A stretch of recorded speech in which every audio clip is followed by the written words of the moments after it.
2015년 9월 12일 토요일 강원도 태백산 서울에서 온 한 커플이 흔적도 없이 사라졌습니다. 차량은 그대로 주차장에 남아 있었고 휴대폰은 꺼져 있었습니다. 마치 산이 그들을 삼켜버린 듯 모든 흔적이 사라졌습니다. 30세 회사원 박진우와 그의 연인 정은지는 주말 산행을 위해 태백산을 찾았습니다. 그들의 계획은 단순했습니다. 토요일 하루 산행을 마치고 산 아래 민박집에서 하룻밤을 보낸 뒤 일요일 오전에 서울로 돌아갈 계획이었습니다. 짧은 휴식 같은 여행이 될 줄만 알았습니다. 하지만 그날 오후 두 사람은 가족들에게 예정된 연락을 하지 않았고 받지도 못했습니다. 휴대폰은 꺼져 있었고 차량은 주차장에 그대로 남아 있었으며 산 어디에서도 그들의 흔적은 발견되지 않았습니다. 마치 산이 그들을 통째로 삼켜버린 것처럼 모든 것이 사라져 있었습니다. 경찰과 소방대 그리고 산악구조대가 이틀간 태백산 일대를 뒤졌습니다. 헬기까지 투입된 대규모 수색이었지만 단 하나의 단서도 나오지 않았습니다. 2015년 당시 태백산 일대는 CCTV가 거의 없었고 산 중턱에 오래된 화전민총까지 수색 범위를 넓혔지만 결과는 마찬가지였습니다. 사건은 점점 미궁으로 빠져들었고 두 사람의 이름은 서서히 사람들의 기억에서 지워져 갔습니다. 그러나 5년 후에 충격적인 진실이 드러나게 됩니다. 평범했던 주말 산행이 외로움과 고립 그리고 한 인간의 비뚤어진 욕망이 돌이킬 수 없는 비극을 초래한 이야기입니다. 그들은 과연 어떻게 됐을까요? 이 이야기가 궁금하시다면 구독과 좋아요 부탁드립니다. 구독과 댓글은 영상 제작에 큰 힘이 됩니다. 그럼 2015년 태백산에서 사라진 커플의 이야기 속으로 들어가 보겠습니다. 15년 9월 12일 토요일 새벽 6시 30분 서울 마포구 상암동의 한 아파트 단지에서 흰색 소형 승용차 한 대가 지하 주차장을 빠져나왔습니다. 운전석에는 30세의 회사원 박진우가 앉아 있었고 조수석에는 같은 나이의 연인 정은지가 자리했습니다. 두 사람은 3년째 연애 중이었고 결혼을 약 6개월 앞둔 예비 부부였습니다. 박진우는 광고기획사에서 5년째 근무 중인 대리였고 정은지는 외국계 화장품 회사의 마케팅팀에서 일하고 있었습니다. 주중에는 야근이 잦았고 주말에도 일이 있는 날이 많았지만 이번만큼은 두 사람 모두 금요일 저녁 칼퇴근에 성공했습니다. 토요일과 일요일 이틀 모두 자유로운 주말이었습니다. 차 뒷좌석에는 작은 여행 가방 하나와 등산용 배낭 2개가 놓여 있었습니다. 가방 속에는 하루치 옷가지와 세면도구 그리고 간단한 간식들이 들어 있었습니다. 두 사람은 태백산 등산 후 산 아래 민박집에서 하룻밤을 보내고 일요일 오전 서울로 돌아올 계획이었습니다. 새벽 공기는 선선했고 도로는 비어 있었습니다. 은지가 고른 밥송이 차 안을 채웠고 진우는 박자에 맞춰 무심히 핸들을 두드렸습니다. 창밖에 산등성이가 서서히 모습을 드러내며 태백의 하루가 열리고 있었습니다. 은지는 조수석에서 휴대폰으로 등산 코스를 다시 한번 확인하고 있었습니다. 오전 9시 40분경 두 사람의 차량은 태백산 유일사 탐방지원센터 주차장에 도착했습니다. 주차장에는 이미 서너 대의 차량이 있었고 등산복 차림의 사람들이 배낭을 메고 탐방로 입구 쪽으로 걸어가고 있었습니다. 날씨는 맑고 하늘은 높고 푸르었습니다. 진우가 트렁크에서 배낭을 꺼냈고 은지는 등산 낙끈을 다시 한번 단단히 조였습니다. 두 사람은 탐방지원센터 앞에서 셀카를 찍었습니다. 그 사진 속 두 사람의 얼굴은 밝았고 웃음이 가득했습니다. 진우는 은지의 어깨에 팔을 두르고 있었고 은지는 V자를 그리며 밝게 웃고 있었습니다. 그것이 세상에 남은 그들의 마지막 사진이었습니다. 오전 10시 5분 박진우와 정은지는 유일사 방향 등산에 들어섰습니다. 가을의 태백산은 아직 단풍이 물들기 전이었지만 공기는 맑고 숲은 고요했습니다. 나무 사이로 햇빛이 비스듬하게 떨어졌고 낙엽을 밟는 소리가 경쾌하게 울렸습니다. 오후 2시 50분 두 사람은 드디어 태백산 정상 부근의 천재단에 올랐습니다. 바람은 세차게 불었지만 시야은 맑고 멀리 겹겹의 능선이 희미하게 이어져 있었습니다. 주변에는 10여 명의 등산객들이 사진을 찍거나 휴식을 취하고 있었습니다. 정상 바람은 강했고 시원했습니다. 멀리 산들이 겹겹이 이어져 있었고 하늘은 투명하게 맑았습니다. 은지가 진우에게 카메라를 건넸고 진우는 천재단을 배경으로 은지의 사진을 여러 장 찍었습니다. 그리고 지나가던 중년 남성에게 부탁해 두 사람이 함께 찍힌 사진도 남겼습니다. 그 사진 속 두 사람은 손을 맞잡고 있었고 표정은 여유로웠습니다. 등 뒤로는 푸른 하늘과 산줄기가 펼쳐져 있었고 두 사람의 얼굴에는 성취감과 행복이 가득했습니다. 오후 3시 15분 두 사람은 하산을 시작했습니다. 올라온 길대로 유일사 방향으로 내려가면 되는 코스였습니다. 하지만 정상 부근 갈림길에서 두 사람은 잠시 멈춰섰습니다. 이정표가 있었지만 글씨가 낡아 흐릿했고 두 방향 모두 등산처럼 보였습니다. 진우가 잠시 이정표를 들여다보며 방향을 확인하려 했지만 정확하지 않았습니다. 바로 그때 맞은편에서 5명의 등산객 무리가 올라오고 있었습니다. 40대에서 50대로 보이는 남녀 5명이었고 모두 등산 장비를 제대로 갖추고 있었습니다. 진우가 그들에게 다가가 유일사 방향이 어느 쪽인지 물었습니다. 그중 50대로 보이는 한 남성이 왼쪽 길을 가리키며 답했습니다. 그 남성은 자신도 예전에 그 길로 내려간 적이 있다고 했고 40분 정도면 충분히 내려갈 수 있을 거라고 덧붙였습니다. 진우와 은지는 고맙다는 인사를 하고 왼쪽 길로 접어들었습니다. 그것이 두 사람을 목격한 마지막 순간이었습니다. 오후 3시 30분 두 사람이 걷고 있는 길은 점점 좁아지기 시작했습니다. 처음에는 뚜렷했던 등산로가 어느새 희미해졌고 주변에는 키 큰 풀들이 무성하게 자라나 있었습니다. 나뭇가지들이 얼굴을 스쳤고 발밑의 흙은 부드러웠지만 불안정했습니다. 진우는 휴대폰을 꺼내 GPS를 확인하려 했지만 신호가 잡히지 않았습니다. 은지가 불안한 표정으로 뒤를 돌아봤지만 이미 왔던 길도 명확하지 않았습니다. 두 사람은 잠시 멈춰서 주변을 살폈습니다. 나무들은 빽빽했고 숲은 점점 어두워지고 있었습니다.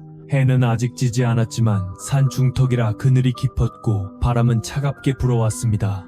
은지의 손이 진우의 팔을 붙잡았고 진우는 괜찮다는 듯 그녀의 손을 가볍게 두드렸습니다.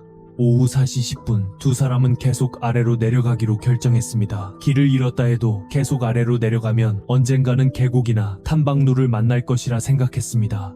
하지만 산비탈은 점점 가파라졌고 발밑의 흙은 미끄러웠습니다. 나뭇가지에 옷이 걸렸고 은지의 얼굴에 가느다란 상처가 났습니다.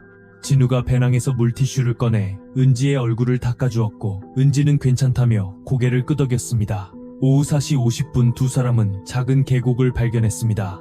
물소리가 희미하게 들렸고 바위 사이로 물줄기가 흘러내리고 있었습니다. 진우는 계곡을 따라 내려가면 탐방로나 민가를 만날 수 있을 거라 말했고 은지도 고개를 끄덕였습니다. 두 사람은 물소리를 따라 계곡을 따라 내려갔습니다. 바위에서 반사되는 물빛이 반짝였고 물소리는 점점 커졌습니다. 하지만 계곡은 점점 좁아졌고 바위는 미끄럽고 위험했습니다. 해는 산 너머로 기울기 시작했고 숲속은 급격히 어두워졌습니다. 나무들 사이로 스며드는 빛이 점점 약해졌고 그림자는 길어졌습니다. 오후 5시 30분경 두 사람은 더 이상 앞으로 나아갈 수 없는 지점에 도달했습니다. 앞은 깎아지른 절벽이었고 아래로는 깊은 골짜기가 펼쳐져 있었습니다. 두 사람은 다시 되돌아가야 한다는 것을 깨달았지만 이미 주변은 어둠에 잠기고 있었습니다.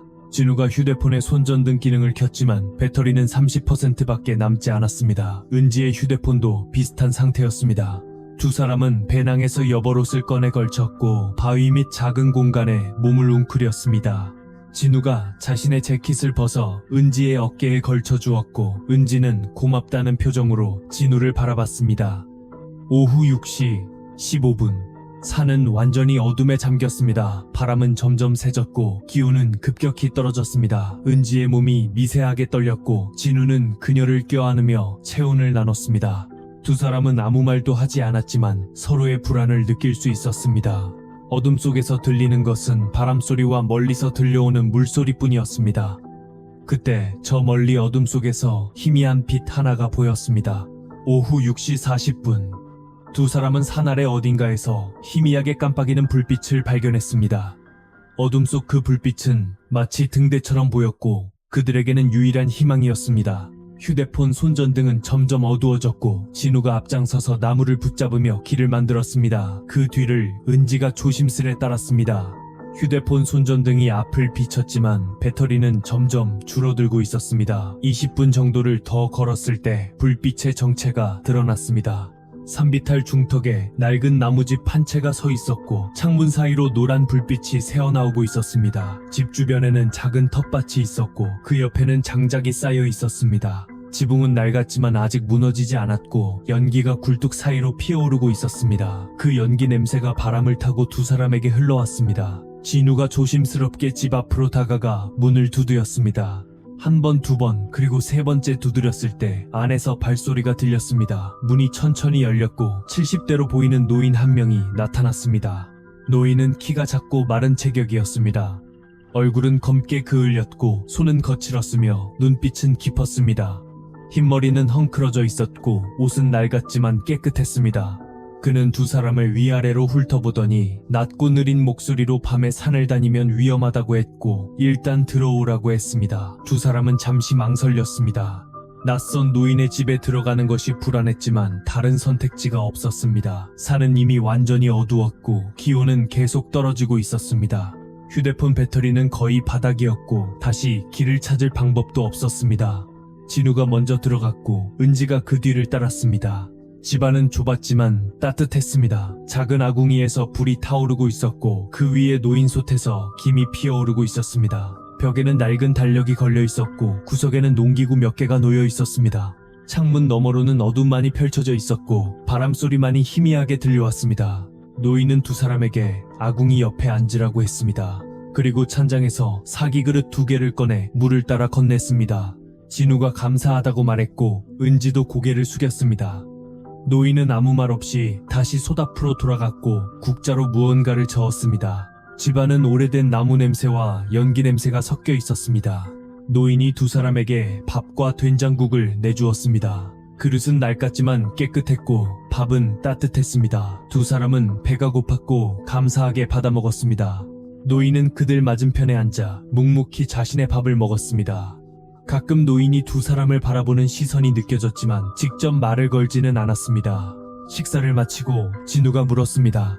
이곳이 어디냐고, 그리고 여기서 가장 가까운 마을이 어디냐고 물었습니다. 노인은 천천히 답했습니다. 이곳은 옛날 화전민들이 살던 마을이었다고 했고 지금은 거의 사람이 살지 않는다고 했습니다. 가장 가까운 도로까지는 걸어서 2시간 정도 걸린다고 했습니다. 그리고 노인은 덧붙였습니다. 밤에는 길이 위험하니 내일 아침에 내려가는 게 좋을 거라고 했습니다. 두 사람은 고개를 끄덕였고 노인의 제안을 받아들였습니다. 노인은 방 한쪽에 이불을 깔아주었고 두 사람은 그곳에 누웠습니다. 아궁이에서 나오는 온기가 방 안을 따뜻하게 되었고 피곤했던 몸이 조금씩 풀렸습니다. 그날 밤 두 사람은 안도감 속에서 잠들었습니다. 하지만 그들은 알지 못했습니다. 그 안도가 가장 깊은 어둠의 시작이라는 것을, 그리고 그 불빛이 덫이었다는 것을 아무도 몰랐습니다. 9월 13일 일요일 아침 6시 30분 두 사람은 새소리에 잠에서 깼습니다. 창문 사이로 희미한 아침 햇살이 들어왔고 집안은 여전히 따뜻했습니다. 노인은 이미 일어나 아궁이에 불을 지피고 있었고 솥에는 무언가 끓는 소리가 났습니다. 노인의 움직임은 느렸지만 정확했고 오랜 시간 혼자 살아온 사람의 익숙함이 배어 있었습니다. 노인이 두 사람에게 아침 식사를 내주었습니다. 밤, 그리고 김치 몇 점이었습니다. 두 사람은 고맙다는 인사를 하고 식사를 했습니다. 진우가 노인에게 하산길을 물었고 노인은 천천히 대답했습니다. 여기서 동쪽으로 1시간 정도 내려가면 임도가 나온다고 했고 그 길을 따라가면 도로를 만날 수 있다고 했습니다. 노인은 낡은 모자를 눌러쓰고 진우에게 말했습니다. 오늘 산삼을 캐러 갈 건데 같이 가보세. 그의 눈빛에는 묘한 빛이 스쳤고 목소리는 낮고 느렸습니다. 진우는 잠시 망설였지만 결국 고개를 끄덕였습니다. 젊은 사람 발이 빠르면 더 수월하게 캘 수 있다고 했고 금방 다녀올 수 있다고 덧붙였습니다. 진우는 은지를 바라봤습니다. 은지는 피곤해 보였지만 괜찮다는 표정으로 고개를 끄덕였습니다. 진우는 잠시 고민하다가 노인의 제안을 받아들였습니다. 오전 7시 20분 노인과 진우가 집을 나섰습니다. 노인은 작은 호미와 자루를 들고 있었고 진우는 배낭을 메고 따라갔습니다. 은지는 집 앞 평상에 앉아 산을 바라보며 쉬기로 했습니다. 아침 햇살은 따뜻했고 공기는 맑았습니다. 은지는 휴대폰을 꺼내 사진을 몇 장 찍었지만 여전히 신호는 잡히지 않았습니다. 배터리도 거의 방전된 상태였고 은지는 휴대폰을 다시 주머니에 넣었습니다. 노인과 진우는 집 뒤편 올라갔습니다. 노인은 천천히 걸었지만 발걸음은 확실했고 길을 정확히 알고 있는 것처럼 보였습니다. 진우는 그 뒤를 따르며 가끔 주변을 둘러봤습니다. 나무들은 울창했고 숲은 깊었습니다. 간혹 노인이 특정 나무나 바위를 가리키며 이름을 말했지만 진우는 잘 알아듣지 못했습니다. 30분쯤 걸었을 때 노인이 한 곳에 멈춰 섰습니다. 그리고 바위 틈 사이를 가리키며 저기 산삼이 있다고 말했습니다. 진우는 노인이 가리키는 곳을 봤지만 정확히 어디에 있는지 알 수 없었습니다. 노인이 호미를 들고 조심스럽게 흙을 파기 시작했습니다. 노인의 손놀림은 느렸지만 정교했고 흙을 파내는 동작 하나하나가 숙련되어 있었습니다. 잠시 후 노인이 작은 뿌이 하나를 꺼냈습니다. 손가락 굵기만 한 뿌리였지만 노인은 만족스러운 표정을 지었습니다. 그리고 진우에게 자르를 건네며 조금만 더 돌아보자고 말했습니다. 진우는 자르를 받아들었고 다시 노인을 따라 걸었습니다. 산삼을 직접 보는 것은 처음이었고 신기했습니다. 오전 8시 40분경 두 사람은 더 깊은 숲속으로 들어갔습니다. 나무들은 점점 빽빽해졌고 주변은 고요했습니다. 노인이 또 한 곳에서 멈춰 섰고 다시 산삼을 캐기 시작했습니다. 진우는 옆에 서서 지켜봤습니다. 이번에는 조금 더 큰 뿌리가 나왔고 노인의 표정이 밝아졌습니다. 그때 노인이 말했습니다. 젊은이는 체력이 좋아 보인다고 했고 이런 산길을 자주 다니느냐고 물었습니다. 진우는 가끔 등산을 한다고 답했고 오늘처럼 길을 잃은 건 처음이라고 덧붙였습니다. 노인은 아무 말 없이 고개를 끄덕였고 다시 호미질을 계속했습니다. 노인의 눈빛이 잠시 진우를 훔쳤지만 진우는 눈치채지 못했습니다. 오전 9시 10분 노인이 다시 일어섰습니다. 그리고 진우에게 이제 돌아가도 되겠다고 했고 산삼은 충분히 캤다고 했습니다. 진우는 안도하며 고개를 끄덕였습니다. 두 사람은 왔던 길을 되돌아가기 시작했습니다. 진우는 빨리 집으로 돌아가 은지와 함께 하산하고 싶었습니다. 하지만 노인은 조금 다른 길로 걸었습니다. 진우가 이쪽 길이 맞느냐고 물었지만 노인은 이쪽이 더 빠른 길이라고 했습니다. 진우는 의심하지 않았고 노인을 따랐습니다. 숲은 점점 더 깊어졌고 주변은 점점 더 고요해졌습니다. 새소리도 점점 줄어들었고 바람소리만이 나무 사이를 지나갔습니다. 그리고 그 순간 노인의 눈빛이 미세하게 변했습니다. 오전 9시 50분 노인과 진우는 가파른 산비탈 끝에 다다랐습니다. 앞에는 깎아지른 절벽이 있었고 아래로는 깊은 골짜기가 펼쳐져 있었습니다. 바위들이 험하게 솟아 있었고 나무들이 비스듬하게 자라고 있었습니다. 진우는 멈춰서 주변을 둘러봤습니다. 여기가 맞는 길이냐고 물었지만 노인은 대답하지 않았습니다. 노인이 천천히 진우 쪽으로 다가왔습니다. 그리고 조용히 말했습니다. 젊은이는 이 산을 떠나서는 안 된다고 했습니다. 진우는 노인의 말을 이해하지 못했고 되려했습니다. 하지만 그 순간 노인의 손이 진우의 등을 밀었습니다. 진우의 몸이 앞으로 쏠렸고 발이 공중에 떴습니다. 비명을 지를 시간도 없었습니다. 몸은 아래로 떨어졌고 바위와 나뭇가지가 몸을 스쳤습니다. 손이 허공을 휘저었지만 잡을 것은 아무것도 없었습니다. 그리고 모든 것이 멈췄습니다. 노인은 절벽 끝에 서서 아래를 내려다봤습니다. 진우의 몸은 바위 위에 쓰러져 있었고 움직이지 않았습니다. 배낭은 멀리 떨어져 있었고 한쪽 등산 하나가 벗겨져 있었습니다. 노인은 잠시 그 모습을 지켜보다가 천천히 몸을 돌렸습니다. 그리고 아무 일도 없었다는 듯 집으로 돌아가기 시작했습니다. 노인의 얼굴에는 아무런 감정도 없었습니다. 오전 10시 30분 노인이 집에 돌아왔습니다. 은지는 여전히 평상에 앉아 있었고 노인이 돌아오는 모습을 보고 일어섰습니다. 진우는 어디 있느냐고 물었고 노인은 침착하게 대답했습니다. 진우는 아래 개울가에 내려가 있다고 했고 곧 올라올 거라고 했습니다. 노인의 목소리는 평온했고 표정은 변하지 않았습니다. 은지는 의심하지 않았습니다. 노인은 집 안으로 들어가 차를 끓이기 시작했고 은지에게 들어와서 차를 마시라고 권했습니다. 은지는 평상에서 일어나 집 안으로 들어갔습니다. 노인은 작은 차주전자에서 차를 우리고 있었고 차잔 2개를 꺼내 차를 따랐습니다. 차에서는 향긋한 냄새가 났고 김이 모락모락 피어올랐습니다. 은지가 차잔을 들어 올렸습니다. 따뜻한 향이 코끝을 스치고 첫 모음을 마셨습니다. 맛은 조금 쓴 듯했지만 나쁘지 않았습니다. 노인은 맞은편에 앉아 묵묵히 자신의 차를 마셨습니다. 은지가 2모음 3모음을 더 마셨을 때 머리가 점점 무거워지기 시작했습니다. 시야가 서서히 흐려졌고 발끝부터 감각이 사라졌습니다. 차잔이 손에서 미끄러져 바닥에 떨어졌고 그 소리는 유난히 멀리서 들리는 듯 했습니다. 은지는 몸을 일으키려 했지만 다리가 움직이지 않았습니다. 눈앞에 노인은 웃고 있었고 세상은 기울고 있었습니다.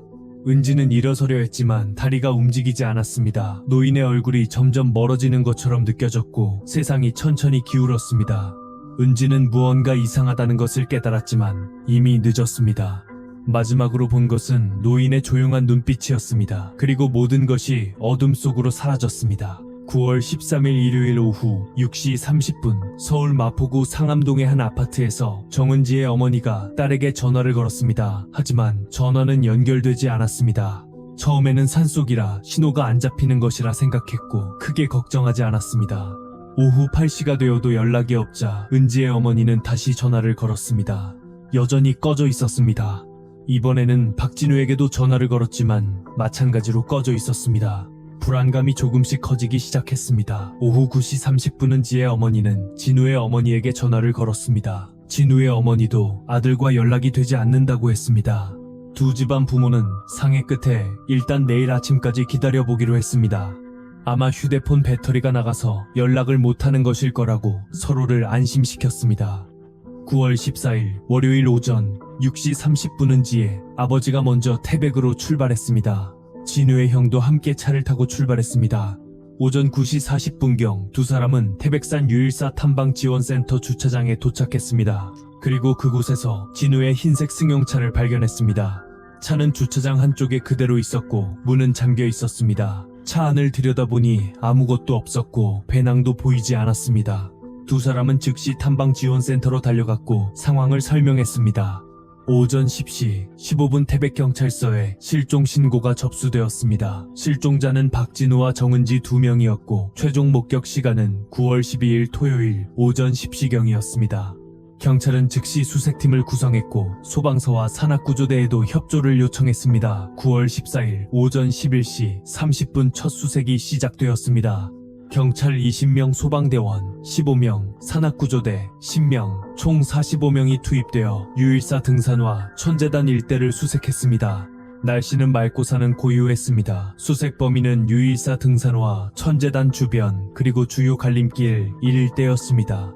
오후 3시까지 수색이 계속되었지만 아무런 단서도 발견되지 않았습니다. 등산을 따라 올라갔지만 두 사람의 흔적은 어디에도 없었습니다. 천재단에 도착한 수색대는 주변을 바라치 뒤졌지만 배낭도 옷까지도 발견되지 않았습니다. 오후 4시 30분 수색대는 천재단 북쪽 갈림길에 집중하기 시작했습니다. 이정표 주변과 숲속 깊은 곳까지 살폈지만 역시 아무것도 나오지 않았습니다. 해가 기울기 시작했고 수색은 일단 중단되었습니다. 9월 15일 화요일 오전 7시 수색이 재개되었습니다. 이번에는 인원이 여명으로 늘어났고 헬기 한 대도 투입되었습니다. 헬기는 태백산 전체를 적공 비행하며 수색했고 열화상 카메라로 숲속을 스캔했습니다. 하지만 어떤 열반응도 감지되지 않았습니다. 지상수색대는 등산에서 벗어난 비탈길과 계곡 그리고 절벽 아래까지 수색 범위를 넓혔습니다. 하지만 이틀 동안의 수색에서 나온 것은 아무것도 없었습니다. 두 사람은 마치 공기처럼 사라져버린 것 같았습니다. 9월 16일 수요일 경찰은 수색 범위를 태백산 전체로 확대했습니다. 산 중턱에 오래된 화전민총까지 수색대가 들어갔습니다. 폐가 몇 채와 무너진 집터들이 있었고 그중 한 집에서는 아직도 연기가 피어오르고 있었습니다. 수색대원 3명이 그 집을 방문했습니다. 문을 두드리자 70대로 보이는 노인이 나왔습니다. 노인은 이름이 김영수라고 했고 오래전부터 이곳에서 혼자 살고 있다고 했습니다. 수색대원들이 실종자 사진을 보여주며 본 적이 있느냐고 물었지만 노인은 고개를 저었습니다. 산에 사람이 많이 오지만 자신은 거의 집에만 있어서 잘 모른다고 답했습니다. 수색대원들은 집 주변을 간단히 둘러봤습니다. 텃밭과 장작더미 그리고 작은 창고가 있었지만 특별한 것은 없었습니다. 수색대원들은 노인에게 혹시 이상한 것을 보면 연락해달라고 당부하고 떠났습니다. 노인은 고개를 끄덕이며 수색대를 배웅했습니다. 9월 17일 목요일까지 수색은 계속되었지만 결과는 마찬가지였습니다. 경찰은 실종자 가족들에게 상황을 설명했고 장기 수색으로 전환할 것을 알렸습니다. 가족들은 울먹이며 계속 수색해달라고 애원했지만 경찰도 어쩔 수 없었습니다. 그렇게 첫 주가 지나갔고 두 사람의 흔적은 여전히 발견되지 않았습니다. 2016년이 되자 경찰은 수사 인력을 완전히 철수했습니다. 사건 파일은 미제 사건으로 분류되었고 정기적인 재검토 대상으로만 남았습니다. 담당 형사였던 김철수 경위는 2017년 정년 퇴직했고 후임 수사관이 사건을 인계받았지만 새로운 단서는 나오지 않았습니다. 언론의 관심도 점점 사라졌습니다. 처음 일주일간은 뉴스에 연애 보도되었지만 한 달이 지나자 기사는 찾아보기 어려워졌습니다. 1년 후에는 실종 당일을 기념하는 짧은 기사 하나만이 게재되었고 2년 후에는 그마저도 사라졌습니다. 사람들의 기억 속에서도 이 사건은 점점 잊혀져 갔습니다. 2015년 9월 12일 그날의 일부터 천천히 기억을 더듬었습니다. 태백산에 올랐던 것, 길을 잃었던 것, 그리고 노인의 집을 발견했던 것까지 모든 것을 이야기했습니다. 말을 하는 중간중간 은지는 멈추었고 눈물을 흘렸습니다. 박민석 경위는 서두르지 않고 그녀가 말할 때까지 기다렸습니다. 그리고 그 다음날 아침 진우와 노인이 산삼을 캐러 간 후에 이를 말했습니다. 노인은 진우가 개울에서 잠시 앉았다 간다 해서 먼저 올라왔다고 했습니다. 그리곤 목이 마르다면서 차를 끓여 은지에게 권했습니다. 차는 은은한 향이 났고 마시기가 너무 부드러워 그리곤 그 차를 마신 후 정신을 잃었습니다. 깨어났을 때 속옷만 입고 있는 상태였고 발목에는 쇠사슬이 채워져 있었다고 했습니다. 이곳은 동굴 같았고 완전히 어두웠으며 입구는 돌로 막혀 있었습니다. 은지의 눈에서 눈물이 흘러내렸습니다. 처음 며칠간 그녀는 비명을 지르고 울었지만 노인은 아무 말도 하지 않았습니다. 하루에 한 번 노인이 와서 밥과 물을 주고 자신의 욕망을 채우고 갔습니다. 말을 안 들을 경우 며칠 동안 밥과 물을 주지 않았기 때문에 어쩔 수 없이 노인이 하자는 대로 할 수밖에 없었습니다. 살아야 했기 때문에 은지는 그것으로 연명했습니다. 밥은 차갑고 딱딱했지만 먹지 않으면 굶을 수밖에 없었습니다. 진우가 어디 있느냐고 수없이 물었지만 노인은 대답하지 않았습니다. 그저 조용히 밥그릇을 놓고 자신의 욕망을 채우고 나가는 게 전부였습니다. 은지는 탈출을 시도했지만 발목의 쇠사슬은 바위에 단단히 고정되어 있었고 동굴 입구는 밖에서 돌로 막혀 있었습니다. 손으로 돌을 밀어봤지만 움직이지 않았고 손톱이 부러지고 피가 났습니다. 시간이 얼마나 지났는지 알 수 없었다고 했습니다. 동굴 안은 항상 어두웠고 낮과 밤을 구분할 수 없었습니다. 처음에는 날짜를 세려 했지만 어느 순간부터 포기했다고 했습니다. 그저 노인이 올 때까지 기다리고 밥을 먹고 다시 기다리는 것이 전부였습니다. 2년쯤 지났을 때 은지는 모든 것을 포기했다고 했습니다. 더 이상 탈출을 시도하지 않았고 비명도 지르지 않았습니다. 그저 매일 노인이 가져오는 밥을 먹고 그의 욕망을 채워주고 잠들고 다시 깨어나는 것을 반복했습니다. 생각하는 것조차 포기했고 그저 존재만 하는 상태가 되었습니다. 3년째부터는 시간의 감각조차 사라졌다고 했습니다. 자신이 살아있는지 죽어있는지 구분할 수 없었고 때로는 모든 것이 꿈인 것처럼 느껴졌다고 했습니다. 진우의 얼굴도 가족들의 얼굴도 점점 희미해졌고 기억 속에서 멀어졌습니다. 그리고 어느 날부터 노인이 오지 않았습니다. 하루가 지나고 이틀이 지나고 4월이 지났지만 노인은 나타나지 않았습니다. 은지는 자신이 그의 욕망을 미흡하게 채워줬나 생각하며 벌을 주는 것으로 여겼습니다. 그러다 나흘째 되던 날 배가 너무 고파 의식이 희미해졌습니다. 그때 동굴 입구를 막고 있던 돌이 조금 흔들리는 것을 발견했습니다. 은지는 남은 힘을 다해 돌을 밀었고 조금씩 틈이 벌어졌습니다.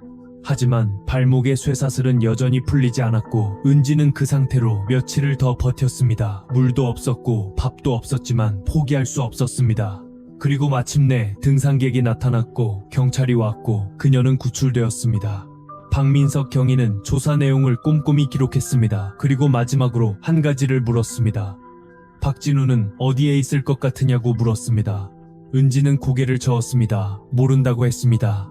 하지만 노인이 혼자 돌아온 그날 진우의 비명 같은 소리를 들었던 것 같다고 했습니다. 아주 멀리서 희미하게 들렸던 소리였고 그 후로는 아무 소리도 들리지 않았다고 했습니다. 경찰은 즉시 수색을 재개했습니다. 노인의 집을 중심으로 반경 1km 내 모든 지역을 뒤졌습니다. 추색에는 경찰 50명, 소방대원 30명, 그리고 산악구조대 20명이 투입되었습니다. 이번에는 절벽과 계곡 그리고 사람이 잘 가지 않는 험한 지역까지 모두 포함되었습니다. 7월 25일 토요일 오후 이 시집에서 북서쪽으로 800m 떨어진 지점에서 수색대가 가파른 절벽을 발견했습니다. 절벽 아래에는 깊은 골짜기가 있었고 바위들이 흩어져 있었습니다. 수색대장이 아래를 내려다보며 로프를 준비하라고 지시했습니다. 구조대원들이 로프를 타고 절벽 아래로 내려갔습니다. 30m쯤 내려갔을 때 바위 틈 사이에서 유골이 발견되었습니다. 의류 조각과 배낭 일부도 함께 있었고 그 옆에는 남성용 등산화 한 짝이 놓여 있었습니다. 유골은 오랜 시간 비와 바람에 노출되어 있었고 일부는 흩어져 있었습니다. 유골은 국립과학수사연구원으로 이송되었고 DNA 검사가 진행되었습니다. 7월 28일 화요일 검사 결과가 나왔습니다. 유골의 주인은 박진우였습니다. 진우의 어머니가 제공한 DNA와 99.9% 일치했습니다. 부검 결과 박진우는 추락으로 인한 다발성 골절과 내부장기 손상으로 사망한 것으로 추정되었습니다. 두개골과 갈비뼈 그리고 척추 여러 곳이 골절되어 있었고 사망은 즉시 또는 몇 시간 이내에 발생했을 것으로 보였습니다. 사망 시점은 2015년 9월로 추정되었고 발견 당시 유골의 상태로 보아 사망 직후 그 자리에 방치되었던 것으로 보였습니다. 경찰은 노인의 신원을 확인했습니다. 노인의 이름은 김영수였고 1943년생으로 사망 당시 77세였습니다. 그는 1970년대부터 태백산 화전민촌에서 살아온 것으로 확인되었습니다. 강원도청과 태백시청에 남아있는 기록을 통해 그의 과거를 추적했습니다. 김영수의 아내는 1998년 병으로 사망했고 외아들은 1985년 초등학교 2학년 때 도깨읍의 이모집으로 보내졌습니다. 아들은 그 후 다시 돌아오지 않았고 현재는 부산에서 살고 있었습니다. 그 후 김영수는 홀로 산에서 살았고 주민등록 주소는 도깨읍으로 되어 있었지만 실제로는 산 중턱집에서 계속 거주한 것으로 파악되었습니다. 경찰은 김영수의 집을 정미 수색했습니다. 집안 곳곳에서 은지의 물건들이 발견되었고 진후의 카메라도 찾아냈습니다. 카메라의 메모리 카드는 손상되어 있었지만 일부 복구가 가능했고 2015년 9월 12일 태백산 정상에서 찍은 사진들이 나왔습니다. 그 사진 속 두 사람은 밝게 웃고 있었습니다. 동굴 안에서는 쇠사슬과 자물쇠 그리고 5년간 사용된 것으로 보이는 생활용품들이 발견되었습니다. 밥그릇과 물컵 그리고 담요 한 장이 있었습니다. 경찰은 이 모든 증거를 바탕으로 사건을 재구성했습니다. 2015년 9월 13일 김영수는 박진우를 산으로 데려간 후 절벽에서 밀어 살해했습니다. 그리고 집으로 돌아와 정은지에게 수면제가 섞인 차를 먹인 후 동굴에 감금했습니다. 그 후 5년간 은지를 감금 상태로 유지했고 2020년 7월 노인이 뇌출혈로 사망하면서 사건이 드러났습니다. 하지만 한 가지 의문은 남았습니다. 왜 김영수는 이런 일을 저질렀을까? 경찰은 김영수의 과거를 조사했지만 명확한 동기를 찾을 수 없었습니다. 범죄 기록도 없었고 정신질환 진단을 받은 적도 없었습니다. 그는 그저 평범한 화전민이었고 조용히 혼자 살아온 노인이었습니다. 심리학자들은 장기간의 고립과 외로움이 원인일 수 있다고 분석했습니다. 20년 넘게 혼자 산에서 살아온 김영수는 사회와 단절되었고 정상적인 인간관계를 상실한 상태였을 가능성이 높았습니다. 그리고 우연히 찾아온 젊은 커플을 자신의 세계에 붙잡아 두려했던 것이라고 추측했습니다. 외로움이 그를 관기로 몰아갔고 정상적인 판단력을 잃게 만들었을 것이라고 했습니다. 8월 5일 수요일 경찰은 사건을 종결했습니다. 사건명은 태백산 화전 및 실종 감금살인 사건으로 기록되었습니다. 피해자 김영수는 사망으로 인해 공소권 없음 처리되었고 피해자 박진우는 사망 정은지는 생존으로 확인되었습니다. 10년이 흐른 현재 정은지는 42세가 되었습니다. 그녀는 2020년 병원에서 퇴원한 후 긴 시간 동안 심리치료를 받았습니다.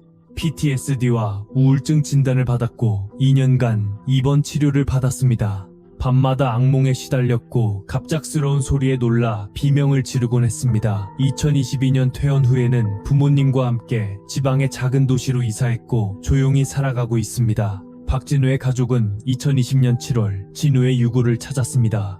장례식은 조용히 치러졌고 진우는 경기도의 한 납골당에 안장되었습니다. 진우의 어머니는 2021년 폐암으로 세상을 떠났고 마지막까지 아들의 사진을 품에 안고 있었습니다. 임종 직전 그녀는 이제야 아들을 찾았으니 편히 갈 수 있다고 말했습니다. 진우의 형은 여전히 매년 9월이 되면 태백산을 찾아갑니다. 동생이 마지막으로 걸었던 등산로를 따라 천재단까지 올라가고 그곳에서 혼자 술 한 잔을 마십니다. 그리고 조용히 내려옵니다. 동생의 빈자리는 10년이 지나도 여전히 크고 무겁습니다. 태백산은 여전히 아름답습니다. 봄이 오면 진달래가 피고 여름이 오면 숲이 푸르며 가을이 오면 단풍이 붉게 물듭니다. 등산객들은 여전히 그 길을 걷고 정상에 올라 사진을 찍습니다. 산은 변함없이 그 자리에 서 있고 계절은 반복됩니다. 하지만 이제 그 길을 걷는 사람들 중 일부는 2015년 그날의 이야기를 알고 있습니다. 그리고 가끔 천재단 북쪽 갈림길을 지날 때 잠시 멈춰서 숲을 바라봅니다. 여기가 그 갈림길이었구나 생각하며 조심스럽게 길을 확인하고 다시 발걸음을 옮깁니다. 산 중턱의 옛화 전민초는 완전히 사라졌습니다. 김영수의 집은 2021년 철거되었고 그 자리에는 나무들이 다시 자라났습니다. 동굴 입구는 시멘트로 연구 폐쇄되었고 그 위에는 작은 표지석이 세워졌습니다. 2015년 9월 이곳에서 박진우님이 희생되었고 정은지님이 5년간 감금되었습니다. 다시는 이런 비극이 반복되지 않기를 기원합니다. 당신이라면 그 길을 끝까지 걸었을까요? 산속 불빛을 따라갔을까요? 그리고 5년이라는 시간을 견뎌낼 수 있었을까요? 이 사건은 단순한 실종 사건이 아닙니다. 고립과 외로움, 그리고 우연히 만들어낸 비극입니다. 산은 아름답지만 그 깊은 곳에는 우리가 모르는 어둠이 존재합니다. 그 어둠 속에서 누군가는 여전히 길을 잃고 있을지도 모릅니다. 마지막 장면을 보고 어떤 느낌이 들었는지 댓글로 남겨주세요. 오늘 영상은 여기까지입니다. 재밌게 보셨다면 구독과 좋아요 그리고 댓글 부탁드립니다.